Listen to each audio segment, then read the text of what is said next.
e especialista de gênero, sexualidade e direitos humanos pela UER. Então, vou estar passando a voz aí, passando a fala para Rodrigo, e aí vocês vão fazendo as perguntas lá no WhatsApp que a gente passa para aqui, tá?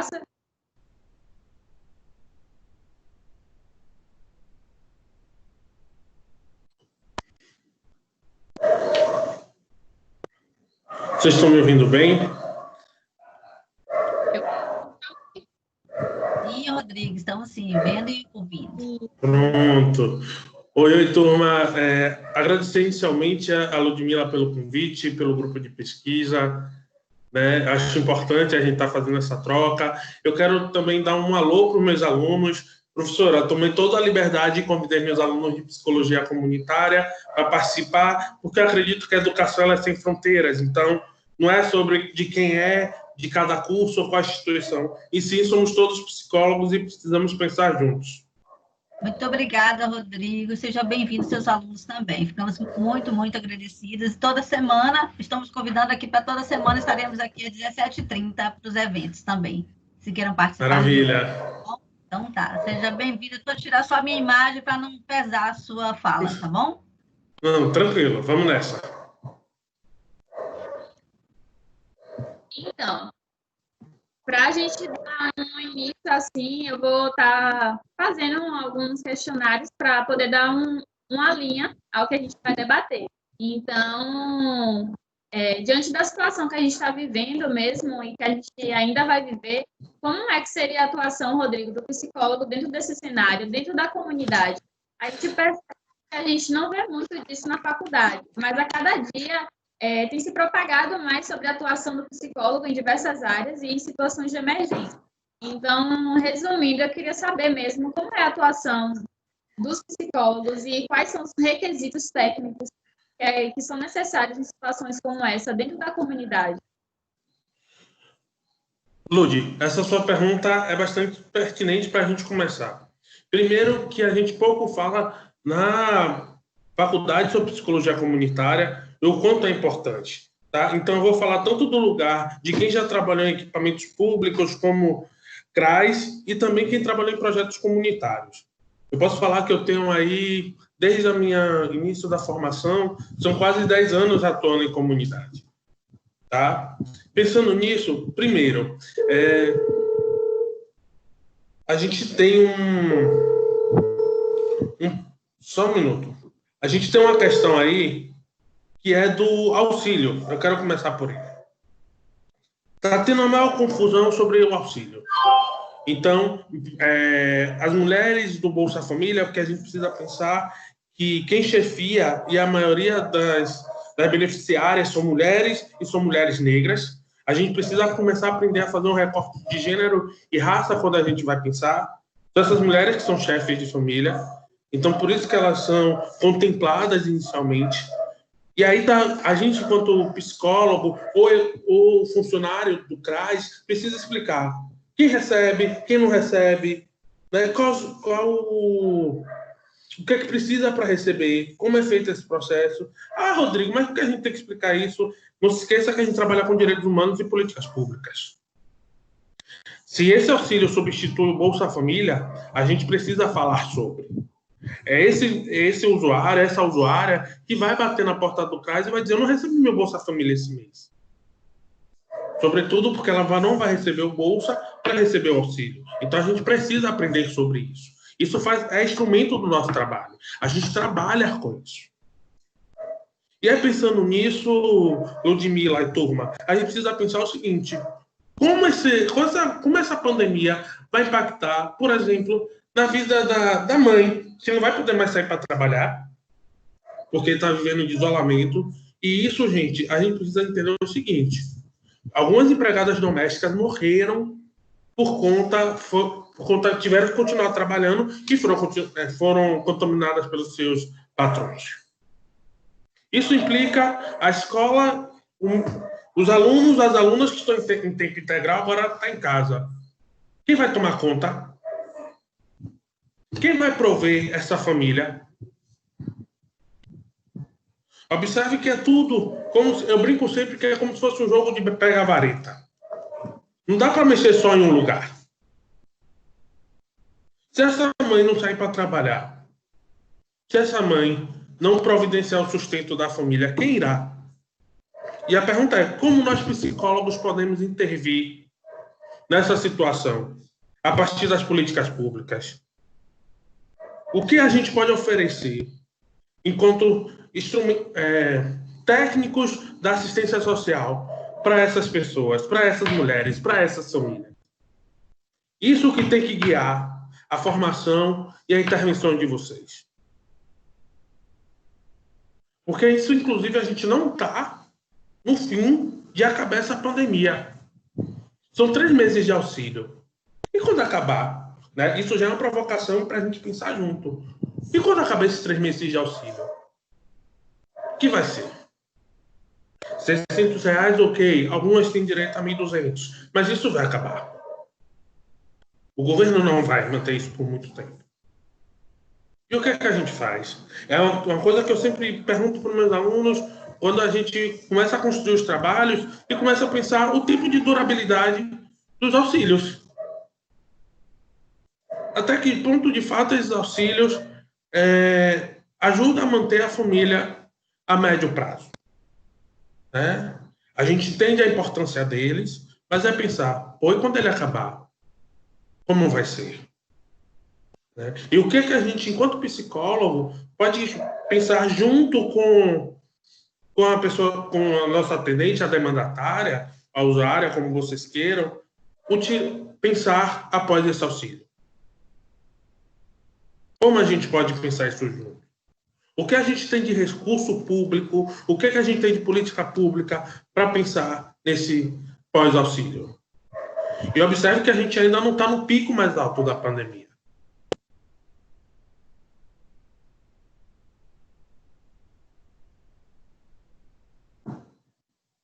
Vocês estão conseguindo me ouvir? Sim, Rodrigo, estamos sim. Sim. É o show. Massa, maravilha, então. Qualquer coisa vocês falam, tá? Então, assim, quando a gente fala em comunidade, inclusive, a gente está pensando numa fatia da população, na parte da população, que apesar de ter muitos serviços direcionados, tem pouco auxílio, né? De maneira mais efetiva. A grande questão de quem trabalha em comunidade só a efetividade dos serviços, daquilo que é oferecido. Tá? E aí eu volto e aperto. E, professora, vou ficar muito à vontade de tomar seus alunos para mim um pouquinho e chamar de todos os meus alunos, como nós iremos não são todos intervir. Meus alunos, não são alunos da Unime, pode ficar à vontade. Então são todos não. Prestava todos. Conhecimento então, pronto. É muito bom, Rodrigo. Pode ficar à vontade. Estou adorando. Então, Rodrigo, como tem uma pergunta. Vai lá. Um dos nossos colegas perguntou assim: muitos brasileiros invisíveis, desempregados, adolescentes começaram a receber o auxílio e antes não tinham nada. A questão é o que farão depois. Como acolhê-los e criar perspectiva para o depois desse momento? Pronto. Você vai ter que criar, junto com essa pessoa desempregada, com esse adolescente, uma perspectiva. E aí, uma coisa que eu falo sempre: ética e sinceridade na hora dos seus atendimentos. Qual a perspectiva de emprego agora para o país? A coisa vai ficar cada vez mais difícil. Então, é dizer, faz um descaminhamento, seja para o Cine, seja para as agências de emprego, mas dizer, vai ser difícil. Dá para empreender fazendo alguma coisa? Você sabe fazer alguma coisa? Dá para vender? Você tem um serviço que possa oferecer? É a gente pensar como a gente vai desenvolver esse indivíduo. Como é que a gente, pensando no todo o conhecimento que a gente tem enquanto psicólogo, vai utilizar a política pública para potencializar essa subjetividade? O que é que dá para fazer? Talvez essa seja a grande pergunta. Tá? Sobre adolescente, tem a questão dos estágios. Chamar esse adolescente e procurar. Vamos procurar estágio? Vamos lá, você está em que série? Não terminou a escola? Faz encaminhamento escolar quando as escolas voltarem. Tá? O que é que você faz? Estudou, está no terceiro ano, não está, terminou o segundo grau? Em que momento da vida está? Fazer, de fato, uma anamnese dessa família, dessa pessoa, para que a gente possa intervir. Né? Tem muitas pessoas desempregadas, e aí a gente já pode ir falando, e a Chante, que vai fazer parte, que vai chegar daqui a pouquinho, ela está na ponta, ela está atuando, ela pode falar também sobre isso. Dizer, ó, guarde dinheiro. Né? Esse é um auxílio emergencial. Ele não é um Bolsa Família, ele não é de maneira consecutiva, ele vai acabar. Ele vai acabar. Quem faz mercado, quem vai, percebe que está cada dia mais caro, que as coisas estão cada dia mais sendo, como eu posso dizer, não é valorizada, mas a vida está cada vez mais cara, sobretudo nesse processo de pandemia. Sair, consumir está cada vez mais caro. Tá? E aí esses R$600, 1.200, quando acabar, como é que vai ser? Então a gente, inclusive, tem que fazer um trabalho de prevenção com esse usuário. Não digo de educação financeira, que não é nossa área, mas chamar atenção. É preciso prevenir, é preciso conter. Até porque a mãe de família que ganhava 1.200, depois ela vai voltar a ganhar até os 70, os 100, os R$200 de Bolsa Família que ela ganhava. E será que ela vai querer se expor ao corona? Mas olha como a gente fica preso à vida capital. Porque se ela não trabalha, não produz, não ganha, não se alimenta, mas ao mesmo tempo também não tem mais o auxílio. E como fazer com que essa mulher produza e que não se exponha? Se a gente trabalhar com saúde, somos profissionais de saúde. E quando eu digo saúde, não necessariamente a área de saúde específica, tá? Mas a gente cuida da saúde mental, que ela está em todas as áreas, em todos os níveis de atuação do psicólogo. Como é que a gente vai dizer para essa mãe, não, mas a senhora tem que ir trabalhar. Mas como é que ela vai trabalhar com o surto de corona? E aí é pensar, quando a gente fala surto de corona, não é pensar que ela vai trabalhar em contato com alguém. Ela está em contato desde a hora que ela pega o ônibus. Eu sei que muitos de vocês não são de Salvador, mas é só para a gente dar uma situada. Aqui em Salvador foi implantada uma lei, desde esse final de semana, que todas as pessoas no transporte público precisam usar máscaras. Isso foi agora. Mas Dona Maria, Dona Joaquina, que teve que ir trabalhar, ela não está exposta quando ela chega na casa do patrão. Ela está exposta na hora que ela pega o ônibus, na hora que ela pega o coletivo. É ali que começa o processo de exposição dela, não é quando ela está no trabalho. Tá? Então é esse tipo de pensamento muito mais holístico, muito mais amplo, que a gente, enquanto psicólogo comunitário, precisa ter.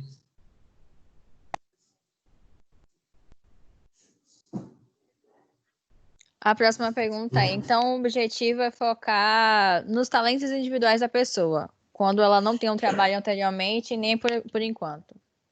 A gente pode pensar, não o que é chamado de talentos individuais, a gente pode chamar hoje de empreendedorismo. O que a pessoa sabe fazer?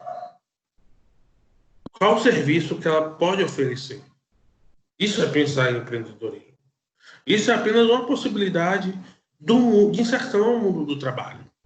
Tá? A gente pode fazer vários encaminhamentos. De repente, a pessoa tem um currículo bacana.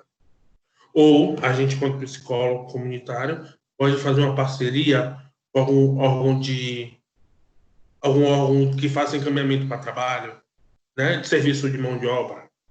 É como a gente vai intervir. Isso é muito mais importante. Ludi? Rodrigo, só que tem um porém, aqui é a Thalia. Tipo, eu que tô pegando as perguntas dos alunos aqui e passando para você, mas aí agora o comentário é meu.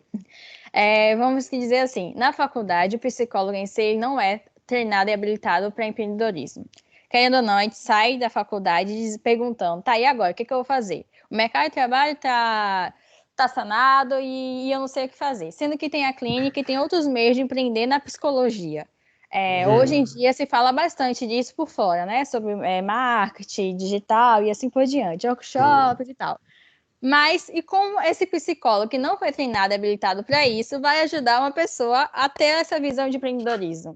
Tem que partir também da gente essa visão de empreendedorismo. Sim, mas entenda, Thalia. Muito bem, muito boa pergunta. A gente, enquanto profissional, e aí eu estou falando muito voltado para a psicologia comunitária, a gente precisa ter um pensamento muito mais amplo. É claro, Thalia, observe, eu já tenho quase 10 anos de formação. Você que está saindo agora, é diferente a nossa perspectiva de experiência. Mas é pensar como a gente pode inserir esse profissional no mundo do trabalho. O que a gente pode pensar? E aí vai depender da sua capacidade de poder pensar muito amplamente. Tem gente que... E aí eu estou falando muito a partir do meu ciclo de amizade, roupas, boné, doce, bolo. Vocês devem conhecer também muita gente empreendedora. É sobre isso que a gente está conversando. O que você sabe fazer? Tem muito cara que sabe, fez serviço de pedreira, muito bom eletricista, conserta eletrodoméstico, e de repente pode dizer, por que você não divulga esse trabalho? Por que não amplia a sua margem de trabalho? Tá? Além desses empregos formais que a gente falou, via serviço de mão de obra, mas por que também não potencializar junto com ele em pensar em estratégias? A gente pode pensar, Thalia, como, apesar de a gente não trabalhar com isso, a gente pode dizer, pode ir naquele lugar, posso indicar alguém, né? Pensar, criar caminhos para que, inclusive, o usuário, a demandatária, se desenvolva. Tá? O grande bacana do psicólogo comunitário é pensar nas políticas e pensar como pode ajudar aquela pessoa a se desenvolver. Rodrigo, eu vou falar rapidinho só para dar uma dica aí, já que você está falando de empreendedorismo. Aqui na Unime, se tem um grupo de empreendedorismo que é na extensão mesmo, que é de professor Juliano, ele tem essa disciplina, faz parte do extensão assim, do NAD, e a proposta do NAD também é desenvolver um pouquinho essa ideia de empreendedorismo. Eu acho que a gente pode pensar um pouquinho mais quando a gente está falando disso também e usar muitas coisas que você está falando aí para quando a gente possa pensar e fazer uma diferença. Acho bem legal isso, viu? Agora já deu dica. Gente, deixa eu só fazer uma pergunta a vocês. Thalia, e aí, você que está mediando, eu só vou pedir para me responder.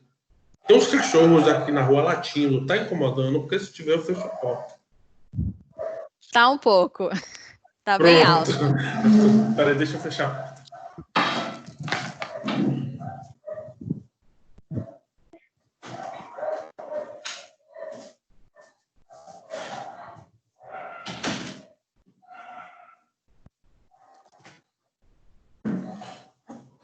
Melhorou? Melhorou. Pronto, maravilha. Vamos lá.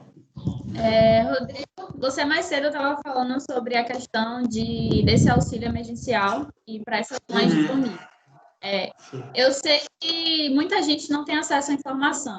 E a gente sabe que também muitas pessoas que estão na comunidade não têm acesso à informação. Então, eu acho que esse também é um dos nossos papéis, de estar transmitindo essas informações para essas pessoas que estão dentro da comunidade, no caso. Então, se eu me falo sobre isso. Ludi, ficou mudo o final. Você ia falar alguma coisa e ficou mudo para mim.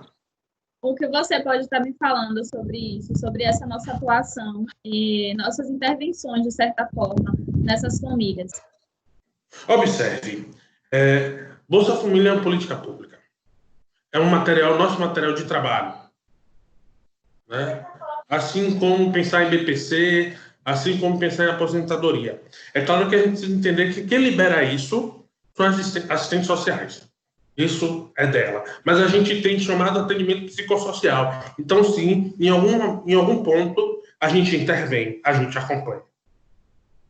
Quando a gente pensa nesse auxílio nessas mulheres, a gente precisa saber, inclusive, Lud, você falando isso me faz pensar que algumas mães, a internet, deixa eu voltar a falar, a internet e o computador, ainda que seja uma divulgação ampla a partir dos smartphones, a gente precisa entender que algumas pessoas não compreendem os recursos da internet. Tá? Ainda que seja uma coisa de divulgação maciça. Inclusive, a gente está... Em alguns casos, eu acredito que precisa fazer um acompanhamento com a pessoa. Ela não sabe. A gente não sabe. Então, às vezes, a gente precisa ensinar o que é básico. O que é básico. E cabe a nós perguntar: você recebeu auxílio? Está conseguindo receber?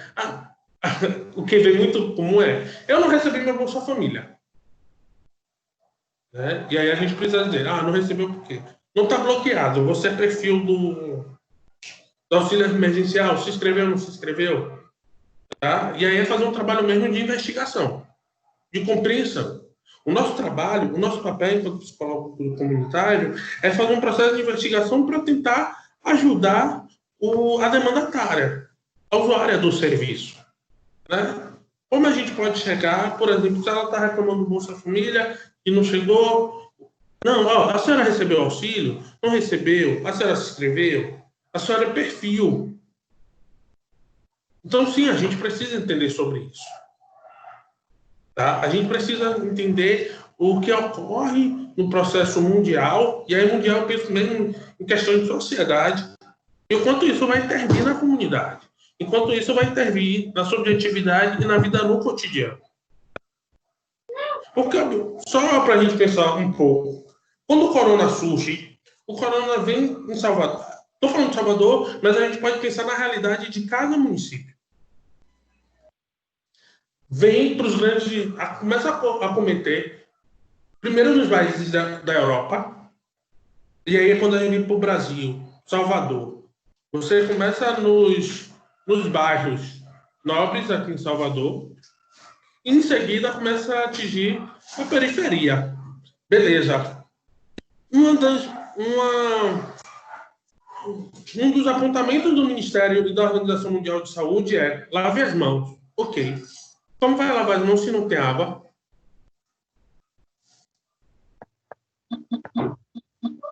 E aí eu provoco para vocês, como a gente diz para a usuária, lave as mãos, se previna, se não tem água no bairro. Se tem uma semana o bairro sem água. Percebe? A gente diz, por favor. A gente vê também que nas comunidades a gente vai sempre estar vendo pessoas também morando em barracos e onde espaços minúsculos, onde tem 5, 6 pessoas. Então, como é que se isola numa situação dessa? Sim, Ludmila, quando você fala isso para mim, e eu penso até no processo de transmissão. E são pessoas que a gente precisa tomar muito mais... Se a gente fala de isolamento, como é que isola uma família se a casa só tem um vão? Como é que a gente vai falar assim, não, a senhora precisa ir no posto de saúde, a senhora me parece estar com sintomas, mas precisa ser acompanhada por um médico e tal. E aí a saúde vai dizer, precisa de isolamento, mas vai isolar onde? Percebe que não é questão só de saúde? Então, a nossa função é de psicoeducação, mas uma psicoeducação é coerente, ou seja, no sentido que é possível para aquela pessoa fazer. Perfeito. E aí eu vou trazer alguns comentários de alguns colegas nossos. No SIM e no Cine Bahia, oferecem cursos profissionalizantes para os titulares dependentes do Bolsa Família. E muitas das vezes eles não aceitavam os cursos, pois tinham medo de perder o benefício. E por mais que explicasse, eles não queriam. Então, como é ensinar a pescar o peixe? Aí, complementando, tem o sistema onde estamos inseridos não tem a mesma estrutura de outros países. Como poder auxiliar pessoas que não estavam preparadas para perder seus respectivos empregos? Ou seja, são duas. Às vezes as pessoas não querem fazer cursos porque não querem perder o emprego, né, o benefício do Bolsa Família, e para esses que não estavam preparados para receber aquele guardar aquele dinheiro emergencial, né? Acho que a gente não tem essa educação financeira no Brasil. A gente não tem. Inclusive, só um adendo, você me permite? Sim, Muitos sim. bairros periféricos mesmo, tá acontecendo um problema aqui em Salvador, que algumas regiões estão tendo festas, né? Eu li no noticiário de final de semana, teve o famoso paredão chamado de Covid Fest. Talvez ainda a gente precisa sim fazer um trabalho de psicoeducação. Algumas pessoas não estão preparadas e eu preciso fazer esse adendo, a gente enquanto psicólogo, a gente precisa ficar atento porque a população está adoecendo. Quando passar esse período de quarentena, quando as coisas amenizarem, vai ter muita gente com questões de saúde mental. Seja porque perdeu emprego, seja porque não suportou a ideia do isolamento, porque é difícil mesmo. Tá? Isso não é uma prisão, mas aprisiona a gente em algum ponto. É difícil, isso impacta na saúde, no corpo. Tá? A gente precisa ensinar as pessoas a importância do processo de qualificação. Se não dá para fazer por Cine, que equipamento a gente tem onde a pessoa possa fazer o curso e não comprometa o Bolsa Família? Será que tem uma coisa que é importantíssima para o psicólogo comunitário? Rede. Ele precisa de rede. Né? Você precisa ter uma rede, e aí, dentro do bairro que você atua, dentro da localidade, dentro do bairro, dentro da cidade que você atua. Porque deve ter algum lugar que possivelmente tenha qualificação sem comprometer o Bolsa Família, entendeu? Aí cabe a gente pensar, procurar, pesquisar, fazer um encaminhamento. Tá? A gente, enquanto psicólogo comunitário, precisa fazer isso. Rodrigo? Pode falar. A Xande já está nos ouvindo, então se você já quiser mediar aí com ela, acho que seria bacana vocês dois estarem trazendo coisas sobre a psicologia comunitária aí, lado a lado. A Xande, eles vão? Oi. Boa noite. Boa noite, gente. E aí, meu bem? Eu gostaria de fazer as honras da casa. Essa é a psicóloga Xande Elisbão, além de uma excelente profissional, é uma grande amiga, também trabalha em comunidade. Ela também, sim, é empreendedora, ela trabalha com produtos cosméticos, voltado para a população negra. Então, Xande, seja bem-vindo à nossa discussão, ao nosso debate. Obrigado. Seja bem-vinda. Obrigada, Ludmila. Gente, bem-vinda também. Estou muito feliz de você aqui no nosso grupo, tá bom? Tá bom, obrigado. Gente, eu queria só pedir desculpa, porque eu não consegui chegar no horário, mas aproveitando, o link do que a gente está conversando, eu trabalho em comunidade. Vocês estão me ouvindo bem? Sim. Sim. Pronto. Eu trabalho em comunidade, eu trabalho no subúrbio aqui de Salvador, e o meu serviço é entendido como serviço essencial. O que é um serviço essencial? É um serviço que a gente não pode abrir mão desse serviço para a população. Eu trabalho no CRAS, e ainda com todo esse processo de isolamento, de quarentena, a gente tem atendido em torno de 20 pessoas, no mínimo, por dia. Então, eu ouvi um pouco da fala de Rodrigo, de que o nosso trabalho é um trabalho diferenciado, é um processo de psicoeducação, é um trabalho de informação, é um trabalho de orientar as pessoas a terem acesso a seus direitos, que, infelizmente, elas não têm. Eu vi quando você falou referente aos cursos no SIM, que as pessoas têm medo de perder o Bolsa Família. Isso não existe. Isso não acontece. Mas as pessoas não têm a devida orientação e elas têm medo. Porque existem pessoas, sim, que vivem única e exclusivamente com essa renda.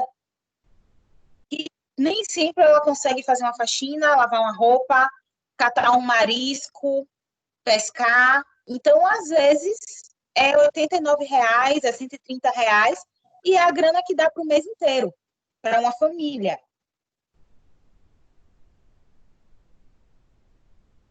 Então, é realmente bem complicado, né? A gente, enquanto profissional da saúde, estar na assistência é importante porque a gente tem uma visão para além dos direitos da pessoa. A gente precisa construir um processo com essa pessoa, né? Eu tenho casos de pessoas, a gente na assistência chama de usuário, tá? Eu tenho casos de usuários que recebem Bolsa Família, recebem auxílio aluguel e não parou de procurar emprego. Quando ele conseguiu um emprego de carteira assinada, ele foi no CRAS e disse: Achante, eu estou trabalhando, eu vim aqui abrir mão dos benefícios porque eu não preciso mais. Então, a gente precisa entender e desconstruir essa ideia de que as pessoas não querem trabalhar. A gente precisa desconstruir a ideia de que as pessoas querem viver do Bolsa Família, porque ninguém quer viver com R$ 100. Ninguém. Nenhum de nós conseguiria sobreviver com R$ 100 o mês inteiro. Então, não é possível que essas pessoas, porque elas são pessoas também, desejem isso. Existe todo um processo que envolve essas pessoas, que envolvem essas famílias e que a gente precisa compreender. Porque se a gente não compreende, a gente taxa a pessoa, e esse não é o nosso trabalho enquanto profissional, né? De preguiçoso, de quer viver às custas do governo. E não são as pessoas que recebem Bolsa Família que vivem às nossas custas. A gente precisa pensar um pouco nisso. Eu acho que trabalhar na assistência, na comunidade, é necessário uma visão política. E eu não falo de política partidária, eu falo de política de forma geral. Você precisa entender, né, sobre a história do país, você precisa entender sobre a história do local onde você está, você precisa entender a história dessas pessoas. E por que essas pessoas estão ali. Porque sem isso, a gente fica enxugando gelo. Achante, boa noite. É Achante, né, que se fala? Me diga, pronunciei seu nome aí para mim ter certeza do que eu tô falando. Achante, é como se fosse com X, achante. Pronto. Achante, eu que tô responsável pelas perguntas. E tem uma pergunta que é direcionada para você. Qual o limite de ação da assistência social e do psicólogo no CRAS? Os psicólogos informam, faz palestra, como é essa atuação lá? Pronto. Então, o psicólogo, dentro da política de assistência, a gente tem que o assistente social e o psicólogo fazem trabalhos muito próximos. Porque o profissional de psicologia dentro da assistência social, a gente não vai fazer um trabalho clínico, a gente vai fazer um trabalho de educação, de fortalecimento de vínculo, de encaminhamento, né, de acesso ao direito das pessoas. Então, assim, aqui em Salvador, o assistente social e o psicólogo podem fazer solicitação de benefício para um usuário. Basta se aquela família é acompanhada e o profissional entende que ele precisa. Em alguns locais, apenas o assistente social faz isso. Em Salvador, não. São os dois profissionais que têm essa autonomia. Por quê? Porque a pessoa tem vínculo com o profissional. A gente chama, né, de técnico de referência. É a pessoa que vai lá, eu, achante, atendo, ela, quando volta a segunda vez, eu atendo ela novamente. Quando ela volta a terceira, eu atendo novamente. Ela cria um vínculo comigo, né? Então, eu sou a pessoa que posso trabalhar as questões dessa pessoa e dessa família. O trabalho do assistente social e do psicólogo é muito próximo. O que a gente tem de diferente são as visões, porque nossas formações são diferenciadas, né? E a habilidade de atuação nos grupos, porque dentro do CRAS, dentro da assistência social, existe o PAIF, especificamente no CRAS é o PAIF, que é o Programa de Atendimento Integral à Família, e existem grupos, tá? Grupos de família para a gente trabalhar as questões de direito dessas famílias. Existem também os grupos para fortalecimento de vínculo. Esses aí a gente divide por idade. Grupo de criança, grupo de adolescente, grupo de jovens, grupo de idosos, grupos de mulheres, grupo de gestantes. Esses são para de fortalecimento de vínculo comunitário e familiar. Então, o psicólogo trabalha nesse grupo, trabalha. Em Salvador, em alguns locais sim, em outros não. Por quê?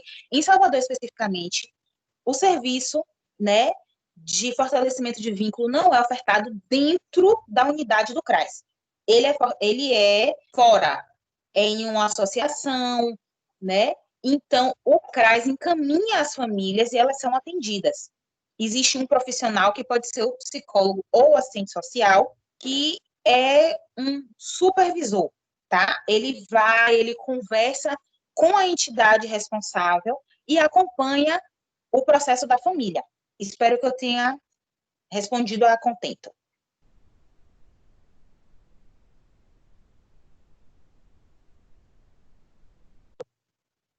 Rodrigo, você falou que, no caso, a gente não faz a psicoterapia, então, de fato, com o usuário, é isso? Exatamente, exatamente. Na assistência social, quando a pessoa chega e ela tem uma demanda de saúde mental, a gente encaminha ela para a saúde, tá? Ou para as universidades que têm serviços de psicologia, ou para o CAPS, quando é uma situação que a família já conhece, ou que a gente consegue, né, perceber que não é uma questão meramente da necessidade de uma psicoterapia, precisa de uma questão medicamentosa, precisa de outras fontes terapêuticas, então a gente encaminha para o CAPS, né, e para o PSF também, porque alguns PSFs têm o NASF dentro, né, e o pessoal do NASF normalmente tem um psicólogo, e aí eles podem fazer o processo de atendimento.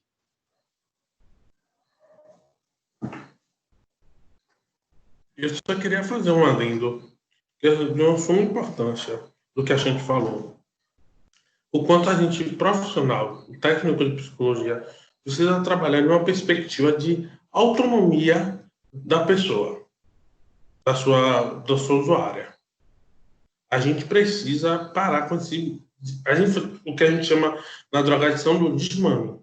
A pessoa não fica dependente do governo, não. A gente, junto com ela, faz uso das políticas públicas, mas para pensar num processo de autonomia, que ela siga a vida dela.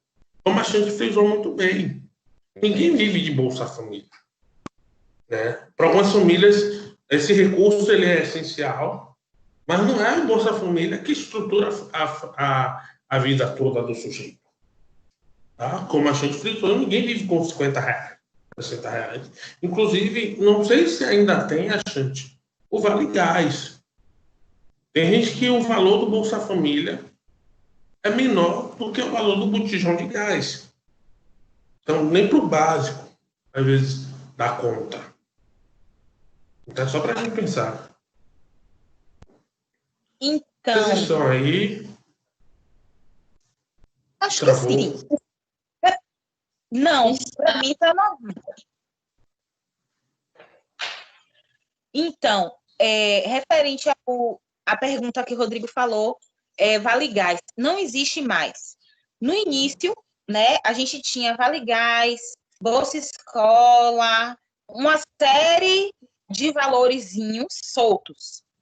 Quando ele se transformou em um programa chamado Programa Bolsa Família, que é um programa de transferência de renda, ele passou a ser um programa só.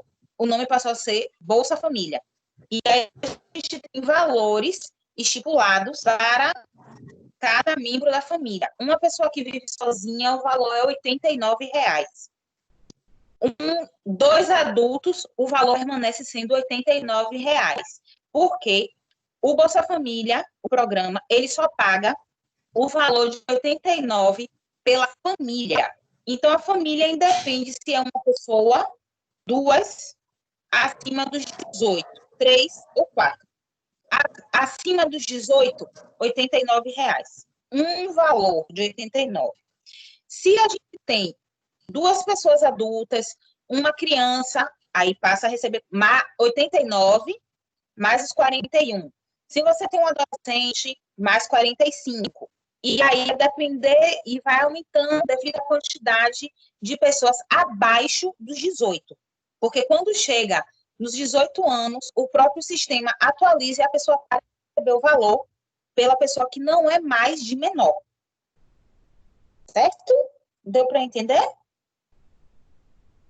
Então, no caso, as famílias onde só existe a mãe e os jovens acima de 18 anos, eles param de receber definitivamente o Bolsa Família ou eles continuam recebendo o valor de R$ 89?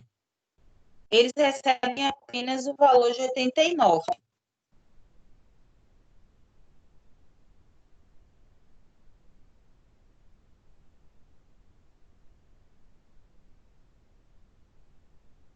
Eu sei que quando a gente fala de comunidade e de periferia, a gente, quanto psicólogo, tem que pensar que essa sociedade, essa parte da sociedade, são pessoas que ficam invisíveis. Nesse momento que a gente está aí vivendo essa pandemia, surgiu esse auxílio emergencial. Mas em quais momentos o governo em si, ele está olhando para essa população e ele está tentando fazer com que a vida dessa população tenha mais um pouco de qualidade de vida?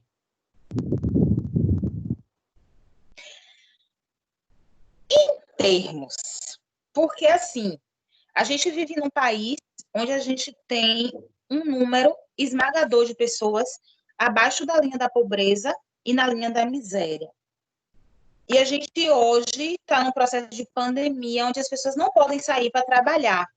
A gente tem um número muito grande, né, de pessoas que trabalham nas ruas, ambulantes, catadores, né, que são as pessoas que catam latinha, plástico, papel, papelão, para sobreviver.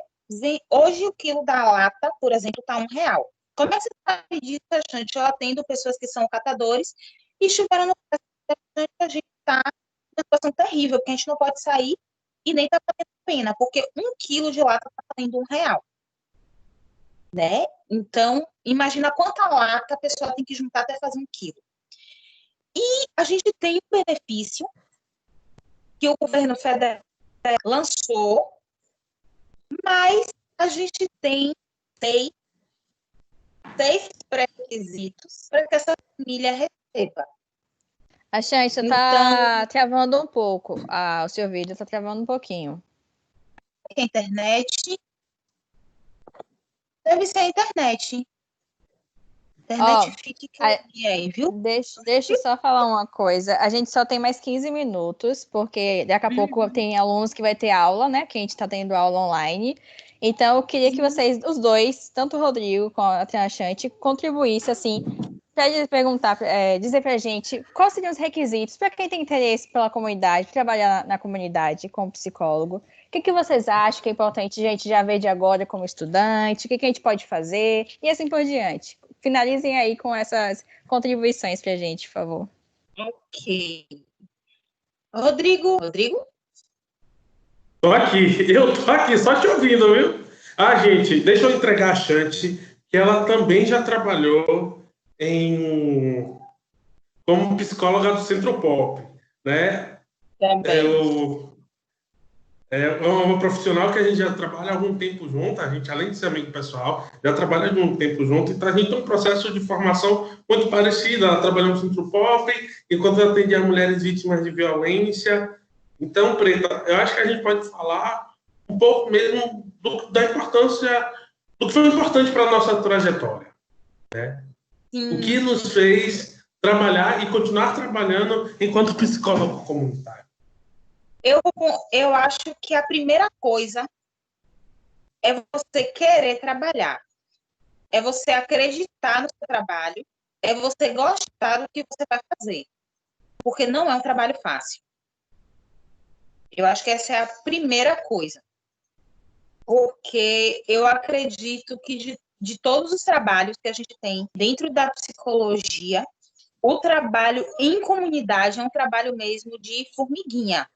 É um trabalho que você faz um pouquinho hoje, um pouquinho amanhã, um pouquinho depois, a pessoa some, daqui a pouco ela volta, e você vai reconstruindo com ela. Agora, sim, não tem pagamento real mesmo, não tem pagamento quando um usuário seu diz assim para você, ó, eu não preciso mais vir aqui, eu não preciso mais dos benefícios porque consegui organizar a minha vida,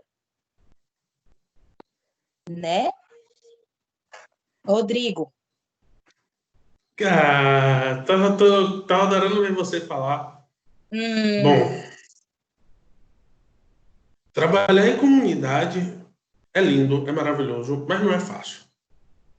Porque, inclusive, é um trabalho perigoso e que a gente... E aí a gente pode falar enquanto operador mesmo da assistência social. A gente não tem direito, como por exemplo, os funcionários da saúde têm. Tá? Exato. A gente precisa falar disso. É lindo, é maravilhoso, mas é um trabalho muito perigoso. Porque você não sabe onde você vai entrar. E aí, eu volto de novo. Sabe quem é, né? Sim. Exatamente. Vamos E é muito importante a rede, porque é a própria comunidade que te protege. Sim. Existem locais que a polícia não entra e que eu já entrei. Eu entrei e saí. Entrei e saí porque a comunidade sabia quem eu era. Não deixa essa... Não, ela pode passar, essa moça é a tia que trabalha lá embaixo no CRAS. Então, no início, quando eu entrei, eu vi Rodrigo falando da rede. Trabalho em comunidade sem rede não existe. E que rede é essa? É com tráfico, a rede é com todo mundo. Infelizmente.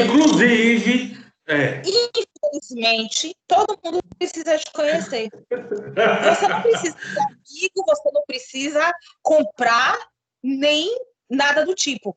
Mas a pessoa que você vai dar um bom dia, você vai responder. Ela vai ver onde você vai entrar. Você está lá para atender as pessoas que precisam do seu serviço. Você não está lá para questionar se ela é esposa do traficante. Você não está lá para questionar se aquele rapaz é traficante. Você não está lá para questionar se aquele menino é filho do traficante. Você está lá para atender uma pessoa que necessita da política pública. E você é um operador da política pública. Quando a gente sabe esse local, fica mais fácil. As pessoas da saúde se recusam e muitas pessoas da saúde só entram em alguns locais com a gente do CRAS. Por quê? Porque nossa cara é conhecida. Porque a gente faz visita, porque as pessoas vão, né, até a unidade e inúmeras vezes a gente precisa ir até a casa da pessoa. Lógico que existem locais e casos que a gente não vai e que a gente comunica. Impossível ir. É uma questão de risco. E aí você não vai. Mas não é com as outras políticas. Elas simplesmente não vão. Achante, rapidinho, deixa eu só... Você me fez lembrar de uma história. Eu trabalhei em uma comunidade, eu estava conduzindo um projeto, e depois de 3 meses, o líder comunitário virou para mim e disse: vou te contar uma coisa, mas não se assuste. Você está sendo observado o tempo inteiro. Todo mundo queria saber quem era você, o que é que você estava fazendo aqui dentro, e você era observado o tempo todo. Inclusive, quando a gente fala, você precisa falar com todo mundo, me lembra muito de um caso dessa comunidade, que eu fiz um trabalho com eles, né? Trabalho de integração, de Dia dos Pais, e quem veio falar comigo, agradecer pela atividade, foi o próprio traficante, que o líder comunitário me disse depois, ele que é o traficante daqui da área. Falei com ele, como falei com todos os homens ali, que era uma comunidade, era um jogo do Dia dos Pais, e participaram do jogo. E acabou. Né? Porque, inclusive, é a vizinha que vai falar para outra quem é você e te proteger. Dizer, não, é o rapaz do CRAS, não, é o rapaz do projeto. Tá?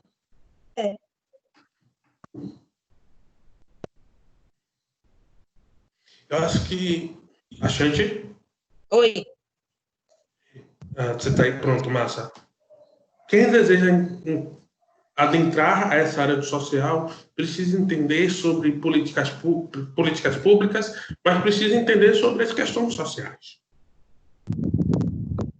né? A gente precisa entender por que, por exemplo, é muito delicado eu entrar em todas as comunidades. O corpo de um homem negro, né? A gente precisa trabalhar com as questões mesmo social. A gente precisa entender sobre violência doméstica. A gente precisa entender sobre vínculo. A gente precisa entender as dinâmicas sociais.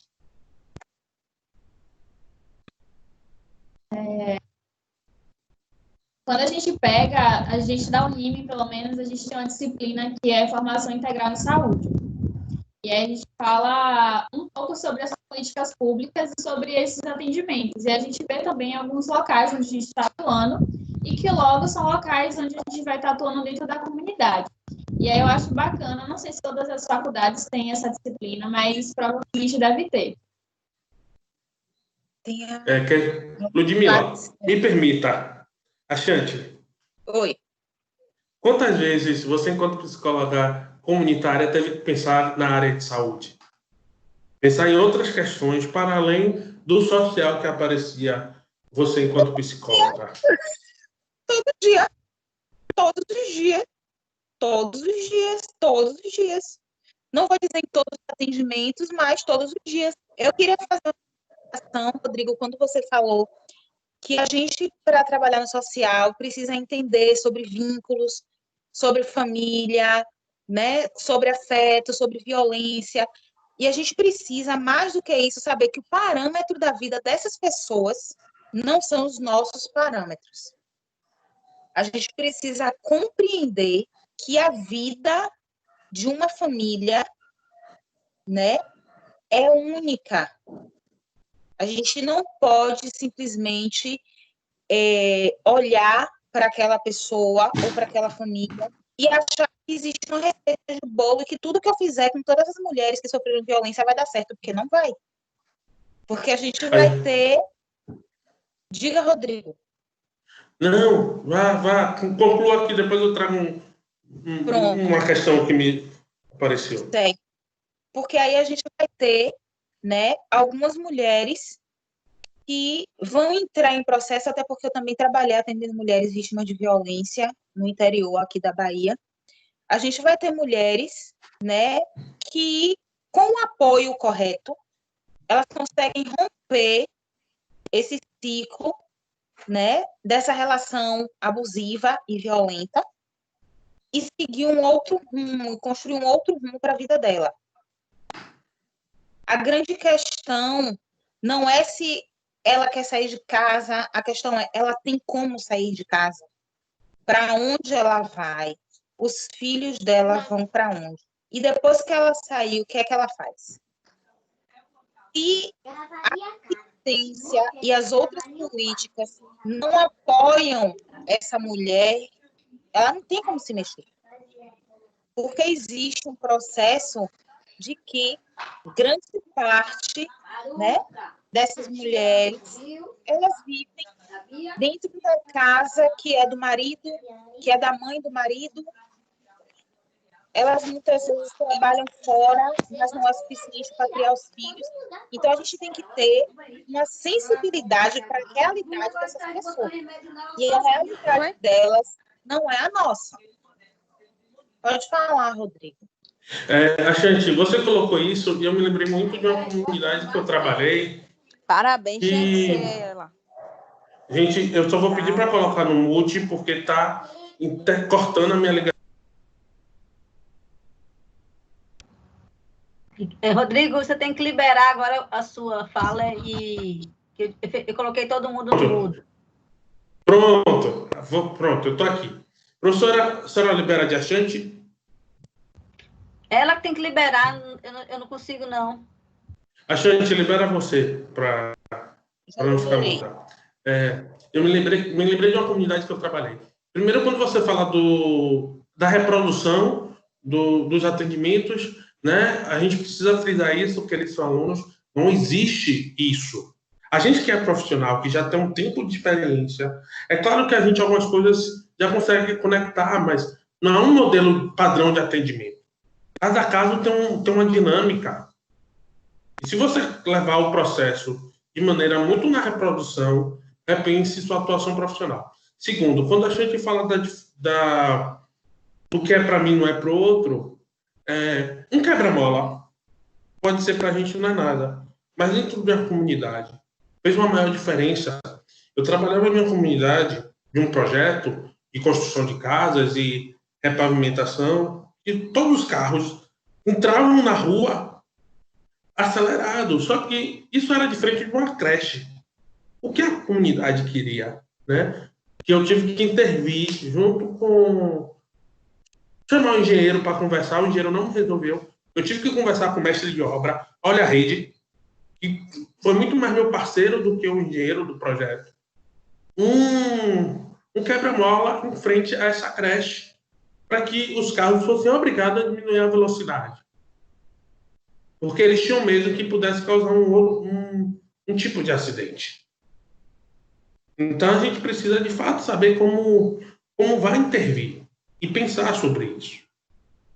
É só a gente, enquanto operador da assistência, operador dentro de um serviço, a gente precisa, e eu retomo minha fala inicial, de pensar cada vez mais amplo, pensar cada vez mais adiante.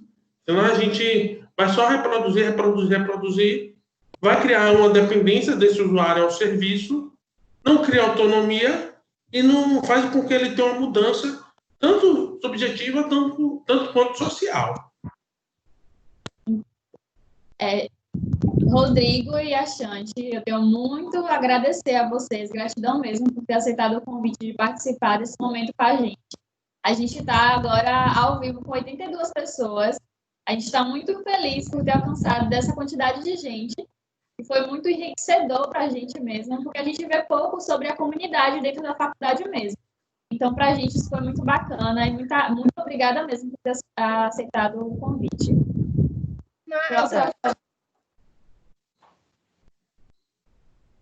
Pode falar, Xande.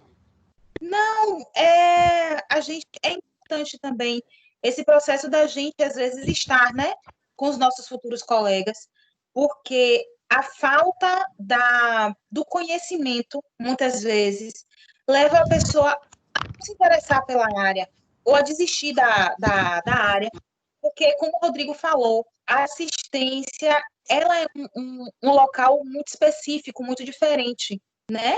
Ele, enquanto profissional de um projeto, ele foi conversando com o mestre de obra para construir um quebra-mola. A gente não aprende na faculdade que a gente precisa intervir a esse ponto pelo bem da comunidade. E isso a gente não aprende na faculdade, né? A gente só consegue aprender isso mesmo no dia a dia. E agradecer também a vocês pelo convite, agradecer a Rodrigo, a Ludmila, né, a professora Denise.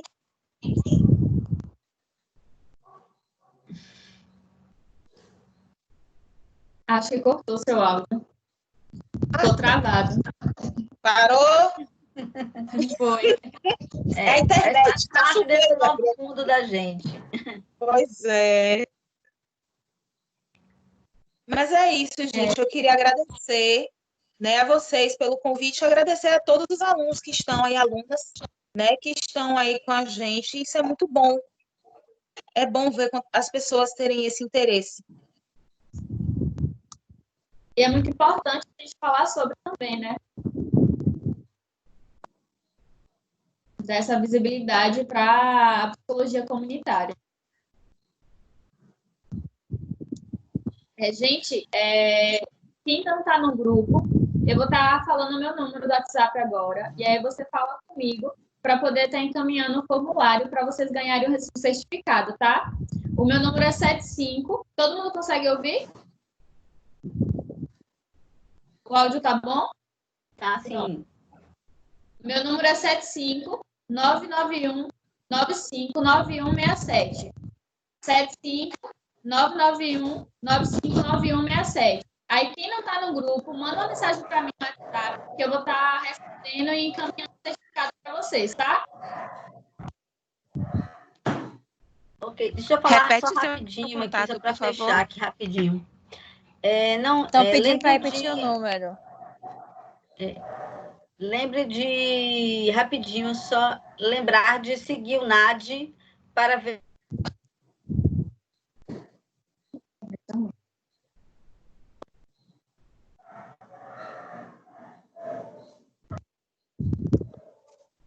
Cortou. Próxima, Pode repetir que cortou a ligação.